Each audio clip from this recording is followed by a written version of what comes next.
हाँ तो बच्चों, आज हम लोग पढ़ेंगे कक्षा 12वीं हिंदी आरोह भाग 2। और आरोह भाग 2 जो है उसका हमने अभी तक पद्य भाग को पूरा किया, और पद्य भाग को पूरा समझने और पूरे उसके प्रश्न उत्तर करने के बाद अब हम लोग गद्य भाग पर आए हैं। क्योंकि मैंने आपको सभी को पहले बता दिया कि इसके दो भाग हैं, एक पद्य भाग है और गद्य भाग है। इसी पुस्तक में दो भाग समाहित है, पद्य और गद्य। तो पहले पद्य हमने पूरा किया, अब गद्य है। गद्य का तो पाठ है 12वां। जैनेन्द्र कुमार इसके लेखक है और निबंध है बाजार दर्शन।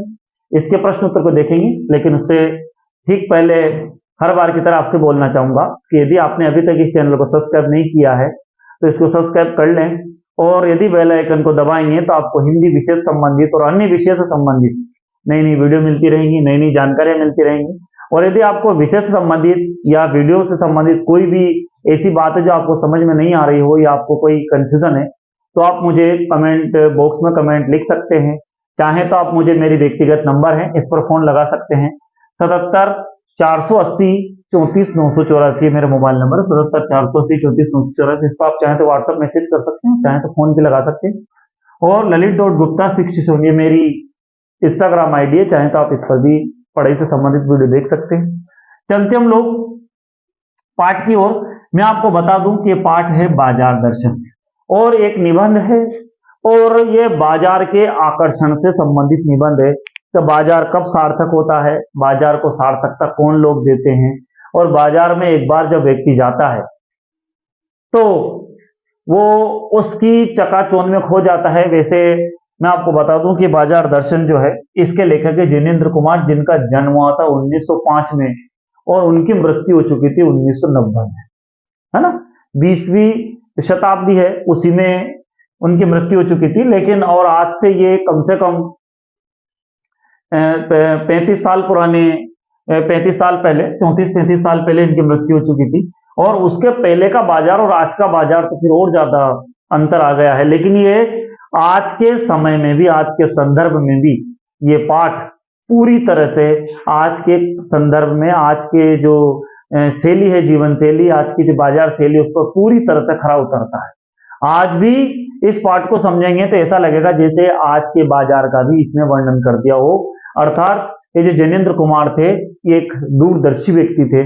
अर्थात इन्होंने आज के इस युग में जो चकाचौंध है, क्योंकि हम सब समझ सकते हैं कि 1990 से पहले ये निबंध लिखा भी गया होगा, तो 1990 से पहले बाजार कैसे हुआ करते थे और आज बाजार का प्रारूप क्या है, बाजार में किस तरह की विषय वस्तु आने लगी है, पहले कैसी विषय वस्तु थी। तो ये इस तरह का पाठ है, और इसका थोड़ा सा मैं आपको समझा दूं। बाजार दर्शन जैनेन्द्र का एक महत्वपूर्ण निबंध है ना। जैनेन्द्र की रचनाएं भी आती है, इनका लेखक परिचय भी आता है, तो हम लोग इसके बाद वाली वीडियो में इनका लेखक परिचय भी पढ़ेंगे। और महत्वपूर्ण निबंध है, इसमें गहरी वैचारिकता और साहित्य सुलभ लालित्य का दुर्लभ संयोग देखा जा सकता है। हिंदी में उपभोक्तावाद एवं बाजारवाद पर व्यापक चर्चा पिछले 1.5 दशक पहले हुई है, पर कई दशक पहले लिखा गया जैनेन्द्र का यह लेख, कई दशक अर्थात आज से कम 35 साल पहले थे, इनकी मृत्यु हो चुकी थी, तो उससे पहले लिखा गया था ये। लेकिन आज भी इनकी मूल अंतर वस्तु को समझाने के मामले में बेजोड़। मैंने पहले बता दिया कि आज के युग पर भी पूरा खरा उतरता है ये निबंध। वे अपने परिचितों मित्रों से जुड़े अनुभव बताते, स्पष्ट करते कि बाजार की जादुई ताकत कैसे हमें अपना गुलाम बना लेती है। यदि हम बाजार जाते हैं और कई बार हमारी इच्छा नहीं है सामान खरीदने की, है ना, और बाजार चले गए तो उसके चकाचौंध में हम इतने गुम जाते हैं, इतने पूरे उसमें मदहोश हो जाते हैं, इतने मतलब उसमें हमें सुध बुध खो बैठते हैं कि हमें वो सब सामान लेना पड़ता है जो जिसकी हमें आवश्यकता भी नहीं है।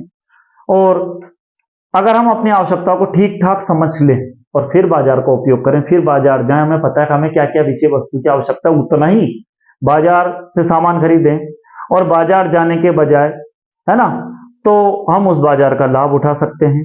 लेकिन अगर हम जरूरत को तय करके बाजार में जाने के बजाय उसकी चमक दमक में फंस गए, है ना, हमने अपनी जरूरत को तय नहीं किया और उसकी चमक दमक में फंस गए, तो असंतोष, तृष्णा और ईर्ष्या से घायल हम कर हमें सदा के लिए बेकार बना सकता है। इस मूल भाव को जैनेन्द्र ने भांति भांति से समझाने की कोशिश की है, और ये उनका एक दार्शनिक अंदाज है।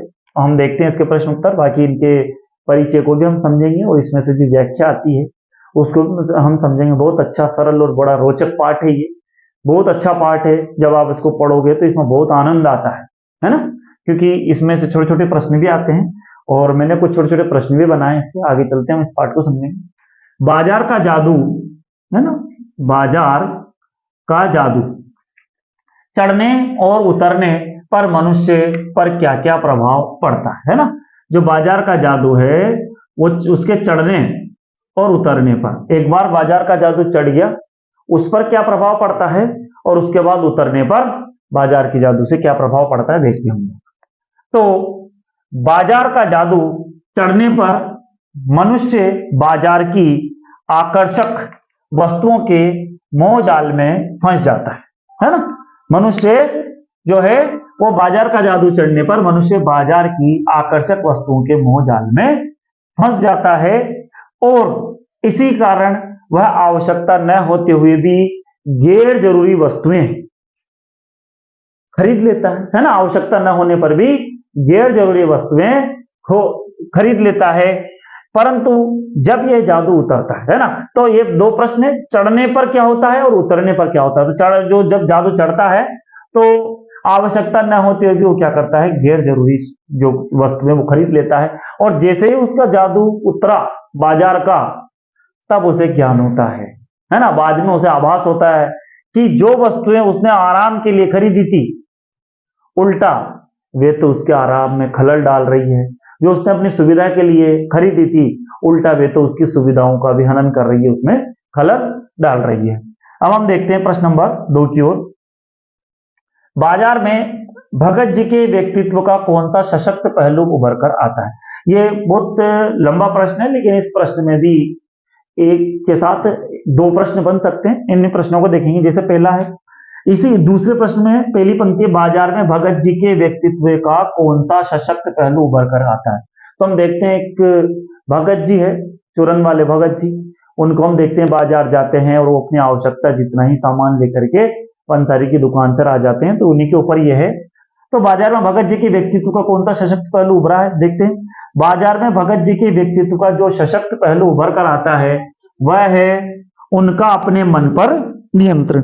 क्या है, उनका अपने मन पर नियंत्रण। ठीक है, सशक्त पहलू ये एक अंक में भी पूछा जा सकता है, तो हम लोगों को इसी हिसाब से भी तैयार करना है कि उनका कौन सा पहलू उभर कर आया है, उनका अपने मन पर नियंत्रण। ठीक है, बाजार उन्हें कभी भी आकर्षित नहीं कर पाता, वे केवल अपनी जरूरत भर सामान के लिए बाजार का उपयोग करते हैं। यदि ये प्रश्न 2 अंक में आता है तो फिर इसको इतना बढ़ा देंगे। यदि 1 अंक में आता है तो इतना लिखेंगे यहाँ पंक्ति तक, मन पर नियंत्रण तक, और यदि बड़ा है तो फिर बाजार उन्हें कभी भी आकर्षित नहीं कर पाता, वे केवल अपनी जरूरत भर के सामान के लिए बाजार का उपयोग करते हैं। ठीक है, अब इसके नीचे इसी के साथ एक और प्रश्न जुड़ा है, क्या आपके नजर में उनका आचरण समाज में शांति स्थापित करने में मददगार हो सकता है क्या।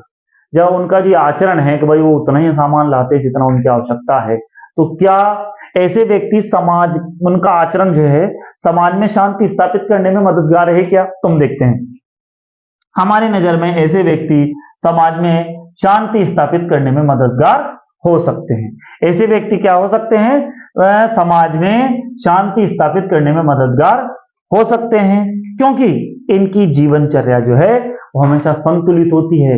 ये समाज के उत्थान के लिए अपना योगदान देते हैं, समाज को उसकी आवश्यकता के लिए सही सही बताते हैं कि हमें कितनी आवश्यकता और कितना समाज को आवश्यकता के अनुसार ही ग्रहण करना चाहिए, आवश्यकता से अधिक कभी भी ग्रहण नहीं करना चाहिए। अब हम चलेंगे प्रश्न नंबर 3 की ओर। तो मित्रों अब हम पहुंचे हैं प्रश्न नंबर 3 पे, और प्रश्न नंबर 3 को देखें। बाजार दर्शन निबंध का तीसरा प्रश्न है। इस प्रश्न में देखते हैं 2 प्रश्न छुपे हैं। एक तो है बाजारोपन से क्या तात्पर्य है ना। पहले हम देखते हैं इस प्रश्न का उत्तर, बाजारोपन से क्या तात्पर्य है। तो बाजारोपन से तात्पर्य कपट बढ़ाने से है, अर्थात सद्भावना की कमी।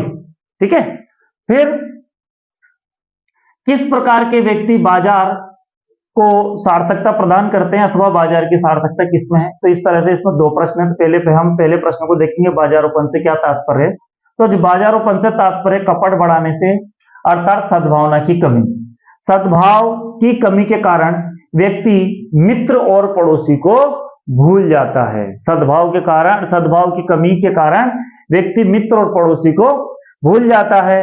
मनुष्य केवल सबके साथ कोरे ग्राहक और बेचक की तरह व्यवहार करता है। सबके साथ कोरे ग्राहक और बेचक की तरह व्यवहार करता है ना। अब अगला प्रश्न, किस प्रकार के व्यक्ति बाजार को सार्थकता प्रदान करते हैं? तो बाजार को सार्थकता वही मनुष्य देता है जो जानता है कि उसे क्या और क्यों खरीदना है। सबसे पहले बाजार जाएगा तो उसे ये दो बातें याद रखनी चाहिए, और वो बाजार को वही व्यक्ति सार्थकता प्रदान करता है कि उसे क्या और क्यों खरीदना चाहिए। और अथवा में इसने ऐसा दिया कि बाजार की सार्थकता किसमें है, तो फिर यही है कि बाजार की सार्थकता है, बाजार को सार्थकता वही मनुष्य देता है जो जानता है कि उसे क्या और क्यों खरीदना है। अब हम देखते हैं आगे प्रश्न नंबर 4 पर, बाजार किसी लिंग, जाति, धर्म या क्षेत्र को नहीं देखता, है ना। बाजार किसी लिंग, जाति, धर्म या क्षेत्र को नहीं देखता, वह देखता है सिर्फ उसकी क्रय शक्ति, है ना। वो किसी में कोई भेदभाव नहीं करता, उसके लिए सब बराबर है, वह देखता है उसकी केवल क्रय शक्ति को। इस रूप में वह एक प्रकार से समाज की समता की भी रचना करता है, क्योंकि बाजार की दृष्टि में सब बराबर है, तो एक बाजार की एक समता, समानता की भी रचना करता है। इसे आप कहां तक सहमत है? ये प्रश्न आपको अपने अनुसार इसका उत्तर तैयार करना है, लेकिन फिर भी मैंने इसका उत्तर आपके लिए तैयार किया है। तो बाजार का अर्थ है वस्तुओं का विक्रय करना। बाजार का कार्य है वस्तुओं का विक्रय करना। बाजार का क्या कार्य है? वस्तुओं का विक्रय करना, अर्थात वस्तुओं को बेचना। बाजार को अपनी वस्तुओं को बेचने के लिए ग्राहक की जरूरत है, और बाजार को अपनी वस्तुओं को बेचने के लिए किसकी जरूरत है? ग्राहक की जरूरत है। इस मत से देखा जाए तो लेखक का यह कथन सत्य है।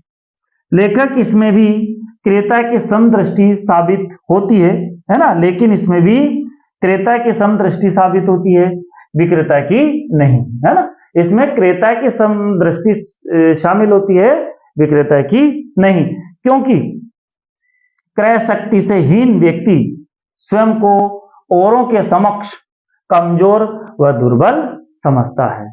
इस तरह से ये हमने प्रश्न, जो चौथा प्रश्न है, ये परीक्षा में आने की दृष्टि से थोड़ा मुझे कम महत्वपूर्ण लगा, फिर भी मैंने आपके सामने लिखा, लेकिन ये प्रश्न नंबर 3 जो है ये परीक्षा की दृष्टि से बहुत महत्वपूर्ण है, और इससे पहले परीक्षा में आया भी है, बोर्ड परीक्षा में। अब हम चलते हैं, एक और मैंने आपके लिए महत्वपूर्ण प्रश्न निकाला है जो अक्सर परीक्षा में पूछा जाता है, और अभी पिछले वर्ष की परीक्षा में पूछा गया है, तो हम चलते हैं उस प्रश्न की ओर।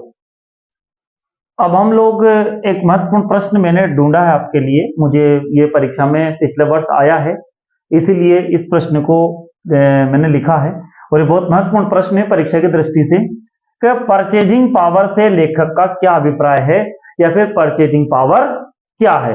तो देखते हैं हम लोग, परचेजिंग पावर से अभिप्राय है क्रय शक्ति, है ना, खरीदने की शक्ति, क्रय शक्ति, अर्थात किसी इच्छित वस्तु को खरीदने की क्षमता जो होती है वो परचेजिंग पावर कहलाती है। ठीक है, इस तरह से हमने हमारा जो पाठ है ये पूरा किया, और इसके बाद अगली वीडियो में मैं आपको इनका जैनेन्द्र कुमार का जो लेखक परिचय है, और इसमें जो महत्वपूर्ण व्याख्याएं हैं, है ना, गद्य भाग में, वो मैं आपके समक्ष रखूंगा, और साथ में और अगले पाठ और व्याकरण के जो भी बिंदु हैं वो आपके सामने रखूंगा। और आशा करता हूं आप लगातार चैनल पर बने रहेंगे, और इस तरह से चैनल पर बने रहने के लिए आप सभी का बहुत बहुत धन्यवाद, और साथ में अपने और मित्रों तक इसको पहुंचाएं। ठीक है, और अब हम लोग आपका सभी का बहुत बहुत